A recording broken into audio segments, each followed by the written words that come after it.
Chairman मंगो P town हाजी नवाज बरोई के उम्री की सआदत हासिल करने के बाद ईद उल फितर पर यकीनी तौर पर आज जब दफ्तर खुला तो लोगों ने उनको उम्रे की सआदत की मुबारकबाद देने के साथ साथ ईद की मुबारकबाद भी देना शुरू कर दी। कुछ ने मुबारकबाद के हार भी पहनाए। मंगो पी टाउन के चेयरमैन हाजी नवाज अली बरोई ऑफिस पहुँचे तो उनका इस्तकबाल किया गया।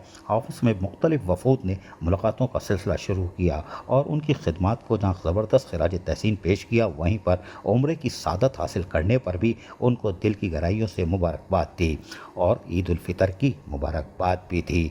बाद वहीद कलंदरानी के इंतकाल पर इज़हार ताज़ियत की और मग़फ़रत की दुआ के लिए ग़ुलाम मोहम्मद कोट मंगो पी टाउन पहुँच जाते हैं और उनके अहल खाना से मुलाकात करते हैं और उनके इंतकाल पर दिली ताज़ियत का इजहार करते हुए फातिहा ख्वानी भी करते हैं। वाज़ेह रहे कि चेयरमैन मंगो पी टाउन हाजी नवाज बरोई जहाँ अमली तौर पर एक तो उम्रे की सआदत हासिल कर चुके थे, फिर उसके बाद कराची पहुँचे थे और ईद उल फितर की छुट्टियाँ हो गई थीं और ऑफिस पहुँचने के बाद यकीनी तौर पर फिर लोगों ने उनको उम्रे की मुबारकबाद दी, फूलों के हार पहनाए। वहीं पर यकीनी तौर पर ईद पर ये जो इंतकाल कर जाते हैं मंगो पी टाउन के गोठो देहातों में, वहाँ पर भी जाके ताज़ियत करते हैं। यही वजह थी कि वहीद कलंदरानी के इंतकाल पर इज़हार ताज़ियत के लिए वहाँ पहुँचे थे। और चेयरमैन मंगो पी टाउन हाजी नवाज बरोई, उनकी कोशिश होती है कि वो अपने इलाके में और अपने लोगों के दरमियान रहें। असीस आरिफ, KBS बदियाती न्यूज़, कराची। ऐसी ही खूबसूरत वीडियोस फ्यूचर में हासिल करने के लिए रेड बटन पर क्लिक करके और बेल आइकॉन को प्रेस करके हम सबके सब्सक्राइबर बनना मत भूलिए।